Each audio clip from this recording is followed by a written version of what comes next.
ଏବେ ଆପଣମାନେ ଦେଖନ୍ତୁ ଆପଣଙ୍କର ଲଗ୍ନ କୁଣ୍ଡଳୀ ଅର୍ଥାତ୍ ମିଥୁନ ଲଗ୍ନର କୁଣ୍ଡଳୀ ଯାହାଙ୍କର ମିଥୁନ ଲଗ୍ନ ନିଶ୍ଚିତ ଭାବରେ ସେମାନେ ମଧ୍ୟ ଦେଖିପାରିବେ। ଆଉ ଯେଉଁମାନଙ୍କର ମିଥୁନ ରାଶି ନିଶ୍ଚିତ ଭାବେ ତ ଏଇଟା ସେମାନଙ୍କ ପାଇଁ। ଫାର୍ଷ୍ଟ କଥା ଆପଣମାନେ ଦେଖନ୍ତୁ ଆପଣଙ୍କ ଲଗ୍ନରେ ଶନି କେଉଁଠି ବସିଛନ୍ତି। ନିଶ୍ଚିତ ଭାବରେ ପ୍ରଥମେ ଆପଣ ଶନିଙ୍କର ଅବସ୍ଥିତିଟାକୁ ଦେଖିବାକୁ ପଡ଼ିବ। ଶନି ଆପଣଙ୍କର ଜାତକରେ ଦେଖନ୍ତୁ ଏଇଟା ହେଉଛି 10th ହାଉସ୍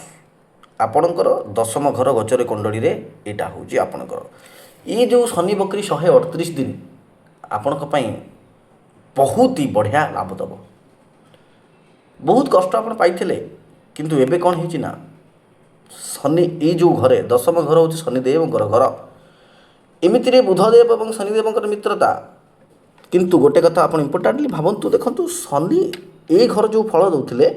ଏବେ କ'ଣ ହେଇଛି ନା ତାଙ୍କର ଗୋଟେ ଘର ପଛ ଅର୍ଥାତ୍ ଏଇଟା ହେଉଛି ଭାଗ୍ୟ ଘର। ଭାଗ୍ୟ ଘରରେ ମଧ୍ୟ ଆପଣଙ୍କୁ ଫଳ ଦେବେ ଅର୍ଥାତ୍ ଭାଗ୍ୟ ଘରର ସ୍ୱାମୀ ହେଇଗଲେ ଶନିଦେବ। ଭାଗ୍ୟ ଘରର ସ୍ୱାମୀ ଏବଂ ଏଠି ଯଦି ଆମେ ଆଲୋଚନା କରିବା ଦଶମ ଘର କର୍ମର ଘର ଆପଣଙ୍କର ଇନକମ୍ ପ୍ରଫେସନାଲ ଇନକମ୍ର ଘର ହେଉଛି ଶନିଦେବ ଯେଉଁଠି ବସିଛନ୍ତି ଆପଣଙ୍କ। ତ ଆପଣଙ୍କ ମଧ୍ୟ ଶନିଦେବ ଆପଣଙ୍କ ପାଇଁ ଶୁଭ ହେଇଗଲେ ବକ୍ର ହେଇଗଲେ ଏବଂ ସିଏ ଆପଣଙ୍କର ଗୋଟେ ଘରର ପଛର ଫଳ ଦେବେ ଯେଉଁଟା ଆପଣମାନଙ୍କ ପାଇଁ ଅତ୍ୟନ୍ତ ହିଁ ଶୁଭ। ତ ଗୋଟେ କଥା ଆପଣଙ୍କର କ'ଣ ହେବ ଦେଖନ୍ତୁ ଆପଣମାନଙ୍କର କିଛି ଦିନ ହେଲା ବହୁତ ଖର୍ଚ୍ଚ ହେଉଥିଲା ଆସିଲା ଯେଉଁଠୁ ଖର୍ଚ୍ଚ ସେଇଭଳିଆ ହେଉଥିଲା। ତ ଏବେ ମଧ୍ୟ ଖର୍ଚ୍ଚ ହେବ କିନ୍ତୁ ଖର୍ଚ୍ଚଟା ଆପଣମାନଙ୍କର ଭୌତିକ ସୁଖ ପାଇଁ ହେବ। ସେଇଟା ଆମେ କେମିତି ଜାଣିଲେ ଶନିଙ୍କର ତୃତୀୟ ଦୃଷ୍ଟି ଦେଖନ୍ତୁ 1 2 3 ଶନିଙ୍କର ତୃତୀୟ ଦୃଷ୍ଟି ଆପଣଙ୍କର 12ତମ ଭାବକୁ ଗଲା ଯେଉଁଟା ବ୍ୟୟର ଭାବ। ନିଶ୍ଚିତ ଭାବରେ ବ୍ୟୟକୁ ଯିବ ଖର୍ଚ୍ଚ ହେବ କିନ୍ତୁ 1 2 3 4 5 6 7 ଆପଣ ଦେଖନ୍ତୁ ଏ ହେଉଛି ଆପଣଙ୍କର ଶନିଦେବ ବସିଛନ୍ତି ଏଇଠୁ ସବୁ ସର୍ବଦା 1 ଗଣିବେ 1 2 3 4 5 6 7 ଡାଇରେକ୍ଟଲି ଶନିଦେବଙ୍କ ଦୃଷ୍ଟି ଆପଣଙ୍କର ଚତୁର୍ଥ ଘରକୁ ରହିଲା। ଚତୁର୍ଥ ଘରର ସ୍ୱାମୀ ହେଉଛନ୍ତି ନିଜେ ସ୍ୱୟଂ ବୁଧଦେବ। ଏଇଟା ହେଉଛି ସୁଖର ଘର ମାତୃ ସୁଖର ଘର ଏବଂ ଏଇଟା ହେଉଛି ଆପଣମାନଙ୍କର ଘର ଗାଡ଼ି ଯେଉଁ ଭୌତିକ ସୁଖ ଆପଣମାନଙ୍କର ଦେଖିବେ ପୁରା ଆପଣଙ୍କୁ ଲଜିକଲି ବୁଝେଇଥିଲି। ଏଇ ଯେଉଁ ତୃତୀୟ ଦୃଷ୍ଟି ଆଉ ସପ୍ତମ ଦୃଷ୍ଟିରେ କ'ଣ ହେଲା ନା ଆପଣମାନଙ୍କର ଖର୍ଚ୍ଚ ତ ହେବ କିନ୍ତୁ ଆପଣମାନଙ୍କ ଶନିଦେବ ଏଇଠି ଆପଣଙ୍କ ପାଇଁ ପଜିଟିଭ୍ ହେଇଯିବେ ଏବଂ ଆପଣଙ୍କର ଘର କରଣା ଜିନିଷ ଅର୍ଥାତ୍ ଗାଡ଼ି ହେଉ କିଛି ଲ୍ୟାଣ୍ଡ ପ୍ରପର୍ଟି ଭେହିକିଲ୍ କିଛି ନା କିଛି ଆପଣ ଭୌତିକ ସୁଖ ପାଇଁ ନିଶ୍ଚିତ ଭାବ ମନ ବଳାଇବେ ଏବଂ ସେଇଟା ପଜିଟିଭ୍ ହେବ। ଦଶମ ଦୃଷ୍ଟି ଶନିଦେବଙ୍କର 1 2 3 4 5 6 7 8 9 10 ଦଶମ ଦୃଷ୍ଟି ହେଉଛି ଆପଣମାନଙ୍କର ପାର୍ଟନରସିପ୍ ହାଉସ୍ ସ୍ୱାମୀ ସ୍ତ୍ରୀ ହାଉସ୍। ଇଏ ମଧ୍ୟ ବହୁତ ବଢ଼ିଆ ଜିନିଷଟା ସ୍ୱାମୀ ସ୍ତ୍ରୀ ମଧ୍ୟ ଡିସିପ୍ଲିନ୍ ଭାବରେ ରହିବାର ଦେଖାଯାଉଛି କାହିଁକିନା ଶନି ଏଇଠି ପଜିଟିଭ୍ ହେଇଯାଇଛନ୍ତି। ଶନି ଏଇଠି ପଜିଟିଭ୍ ହେଇଯାଇଛନ୍ତି ଆପଣଙ୍କର କିନ୍ତୁ ଗୋଟେ ବଢ଼ିଆ ଜିନିଷଟା ଆସୁଛି ଲକ୍ ଆପଣଙ୍କର ଏଇଟା ଯେହେତୁ ଭାଗ୍ୟ ଘର ଏଇଟା ଗୋଟେ ଘରର ସବୁବେଳେ ପଛ ଫଳ ଦେବେ ବକ୍ର ହେଲେ ତ ନିଶ୍ଚିତ ଭାବରେ ଶନିଦେବ ଆପଣମାନଙ୍କୁ ଭାଗ୍ୟରେ ମଧ୍ୟ ନିଶ୍ଚିତ ଭାବରେ ସାହାଯ୍ୟ କରିବେ। ନୂଆ ସକାରାତ୍ମକ ଗତିବିଧି ଆଡ଼ ହେବ ଆପଣଙ୍କ ଲାଇଫରେ ନୂଆ ସକାରାତ୍ମକ ଗତିବିଧି ଆପଣଙ୍କୁ ଲକ୍ ଭାଗ୍ୟ ସାଥ ଦେବ ଏବଂ ଏଇ ଯେଉଁ ଘରର ଦୃଷ୍ଟିଟା ଆପଣଙ୍କର ସ୍ଥାନାନ୍ତର ଯୋଗ ଦେଖାଉଛି ବିଦେଶରୁ ଲାଭ ହେବା ଯୋଗ ଦେଖାଉଛି ତଥା ଆପଣଙ୍କ ଯେଉଁଠି ଚାକିରି କରିଥିବେ ପ୍ରମୋସନ୍ ହେବାର ଯୋଗ ଦେଖାଉଛି ଦୂର ଜାଗା ସ୍ଥାନାନ୍ତର ଯୋଗ ଅର୍ଥାତ୍ ଆପଣ ଯଦି ବମ୍ବେରେ ଥିବେ କଲିକତା ପଳାଇବେ ଯଦି ଭୁବନେଶ୍ୱରରେ ଅଛନ୍ତି ତ ଆପଣ ବମ୍ବେ ପଳାଇବେ ଦିଲ୍ଲୀ ପଳାଇବେ ଅର୍ଥାତ୍ ଆପଣ କିନ୍ତୁ ସେଇଟା ପଜିଟିଭଲି ଆପଣମାନଙ୍କ ପାଇଁ ଲାଭ। କୌଣସି ପ୍ରକାର ଇଣ୍ଟରଭ୍ୟୁ ଯଦି ଆପଣ ଦେଉଛନ୍ତି କୌଣସି ପ୍ରକାର ଜବ୍ ହେଉ ବିଜନେସ୍ ହେଉ ନିଶ୍ଚିତ ଭାବରେ ଆପଣମାନଙ୍କ ପାଇଁ ଶନିଦେବ ପ୍ରଫିଟେବଲ୍ ରହିବେ। ଶନିଦେବ ଦେଖନ୍ତୁ ଶନିଦେବଙ୍କର ଏଇ ଦୃଷ୍ଟିଟା ଏଇଟା ମଧ୍ୟ ମୋକ୍ଷର ଘର କୁହାଯାଏ। ତ ଆପଣ ସ୍ପିରିଚୁଆଲ୍ ମଧ୍ୟ ଆପଣ ହେଇଯିବେ। ଇଏ ଯେଉଁ 138 ଦିନ ନିଶ୍ଚିତ ଭାବରେ ଆପଣମାନଙ୍କୁ ଲାଭ। ତାପରେ ଚତୁର୍ଥ ଘରେ ମାଆଙ୍କର ସ୍ୱାସ୍ଥ୍ୟକୁ ଟିକେ ଆପଣ ଜଗିଥିବେ। ଗୋଟେ କଥା ମାଆଙ୍କର ସ୍ୱାସ୍ଥ୍ୟକୁ ନିଶ୍ଚିତ ଭାବରେ ଆପଣ ଟିକେ ଜଗିଥିବେ। ଆଉ ଗୋଟେ କଥା କୌଣସି ପ୍ରକାର ଯାତ୍ରା ଯଦି କରିବାକୁ ବହୁତ ଦିନରୁ ଚାହିଁଛନ୍ତି କୌଣସି ଜାଗାକୁ ଗୋଟେ ବୁଲିବାକୁ ଯିବାକୁ ଏ ଟାଇମ୍ରେ ନିଶ୍ଚିତ ଭାବରେ ଯାତ୍ରା ପ୍ଲାନ୍ ଆପଣଙ୍କର ସକ୍ସେସ୍ ହେବ। ବିଜନେସ୍ ପାଇଁ ବହୁତ ବଢ଼ିଆ କାହିଁକିନା ଏଇଟା ପାର୍ଟନରସିପ୍ କାହା ସାଥିରେ ଯଦି ଆପଣ ମିଶିକି ପାର୍ଟନରସିପ୍ ବିଜନେସ୍ କରୁଥିବେ ସେଇଟା ମଧ୍ୟ ଫାଇଦା ଅଛି। ଆପଣଙ୍କୁ ରେସ୍ପେକ୍ଟ ଏଇଟା ମଧ୍ୟ ସମ୍ମାନର ଘର ଏଇଟା ହେଉଛି ଆପଣଙ୍କର ବାହାରେ ଆପଣଙ୍କୁ କେତେ କିଏ ସମ୍ମାନ ଦେଉଛି ସେ ଘର ରେସ୍ପେକ୍ଟର ହାଉସ୍ ମଧ୍ୟ ଆମେ କହୁ। ତ ଏଇଠି କ'ଣ ଏଇଠି ଆପଣଙ୍କ ରେସ୍ପେକ୍ଟ ମିଳିବ ଭାଗ୍ୟ ଉଦୟ ହେବ କର୍ମ ଆପଣଙ୍କର ବହୁତ ବଢ଼ିଆ ହେବ ସ୍ପିରିଚୁଆଲ୍ କ୍ଷେତ୍ରରେ ଉନ୍ନତି ହେବ ଭୌତିକ ସୁଖ ଯାନବାହନ ଗାଡ଼ି ଲ୍ୟାଣ୍ଡ ପ୍ରପର୍ଟିଜ୍ ନିଶ୍ଚିତ ଭାବରେ ମିଳିବ। टिके हेल्थ इश्यू टिके हो पारे एटी एक्चुअली मंगलंकर जेहेतु आपंकर वर्तमान आपंकर राशि देखिए आपंक जातक देखिए आपको षष्ठ घरे माने किए अच्छा तापर आपटा जापर किंतु आपण बहुत दिन पर ये जो वक्रतार पॉजिटिव जो रिजल्टटा निश्चित भाव में आपण मान अत्यंत बढ़िया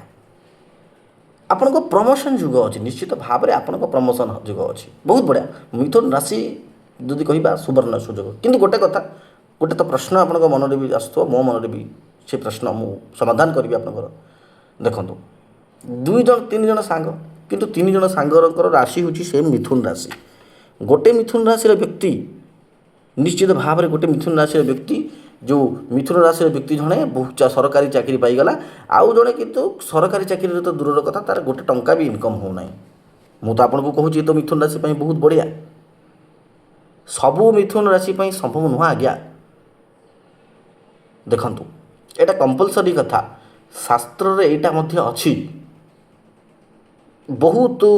यूट्यूब चैनल अच्छी बहुत ज्योतिष कहे ना मिथुन राशि बढ़िया मुझे जमी कहली सेमती कह कि कौन पाई कारणटा से जनवा दरकार ना कौन पाई मुझे कहूँ शुणु सबू मिथुन राशि लोकों पॉजिटिव हम किंतु आपण जातक प्लेसमेंट देखिबार आवश्यक जदि आपण जातक षष्ठ घर में आप देखते आप जातक खोलतु षष्ठ घर अष्टम घर 12तम घर में शनिदेव जमी न था षष्ठ अष्टम और 12तम घर शनिदेव रहिले आपण को पॉजिटिव नुह आपण को नेगेटिव फल मिल एवं आपड़ देखिए आपण कुंडली एमती या देखिए शनिदेव जो बसी से जमी एक लेखा न होता है धर जाऊ आम देखिए जब आमर ये एक लेखा जाए यहाँ हूँ आम गोचर कुंडली आपंकर एक कौट भी लेखाई आप देखिए आपंकर ये लेखाई थे पारे ये लेखाई थे पारे ये लेखाई थे पारे कितु आप देखिए शनिदेव कौट बस शनिदेव जमी एक मंगल राशि जमी न बसी था जदि शनिदेव 6, 8, 12 घरे रहिले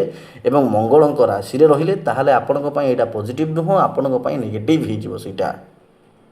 निश्चित भाव में सीटा कम्प्लीटली गोटे प्रकार नेगेटिव पॉजिटिव कौ मान बहुत पॉजिटिव हम जहाँकर जातक शनिदेवर प्लेसमेंट बढ़िया थी निज जातक बुझे जन्म जातक कि शनि निज जातक जब बकरी थे बहुत बढ़िया फल आप पाइबे देखो मुझे मिथुन राशि कथा कहली समस्ते बहुत यूट्यूब चैनल देखुए मिथुन राशि एटा हम सेटा हम आपण मैंने खुशी होइजिबे कि सत कथा हूँ कंपलसरी शास्त्र में जोटा अच्छी सब मिथुन राशि संभव नुहे तेणु मुझे कहे सर्वदा निज जातक देखो निज जातक कुंडली शनि प्लेसमेंट देखो जदि आप 6, 8, 12 अच्छी कि एक मंगल राशि अच्छी ताप समाधान अच्छी ज्योतिष विद्या शास्त्र समस्त प्रकार समाधान अच्छी आपण मैंने आमको कॉल करेंगे आम साथी कनसल्ट करेंगे निश्चित भाव में आपण मैंने आपण जातक जीवन चर्चा आरंभ कर जीवन समस्त गतिविधि समस्त जिनिस जानीपारे आपण आमको कॉल व्हाट्सअप करंतु आपणक निज जातक किंबा आपणकर निज जन्म जो तारीख एक्जाक्ट तारीख एवं एक्जाक्ट टाइम सेंड करंतु बहुत अल्प स्वल्परे बहुत अल्प शुल्क आम आपणकर जातकर गतिविधि को रक्षा करी डिग्री वाइज देखा आम केपी चार्ट वाइज देखा हाँ आपण जातक शनिदेव डिग्री भल थी दरकार आम लाल किताब अनुसार देखा यहाँ तो हूँ लग्न चार्ट ये 60टा चार्ट आगे अच्छी तो भल भाव में आप जातक को आम देखिकी परखिकी निश्चित भाव में आपंकर समस्त समस्या को समाधान करूँ जदि आमर कौन पिला फोन उठाऊ ना आप व्हाट्सअप डायरेक्टली करूँ कहीं बहुत जन कॉल कर संभव होना तो आप बस आमको मेसेज भी करदे आपन को ठीक टाइम अपॉइंटमेंट आप बुक कलापर निश्चित भाव में आपको कॉल जीव हाँ शेष शनिदेव विजय मंत्र पाठ करूँ असहायक सहाय हूँ महादेव को प्रार्थना करूँ जय जगन्नाथ।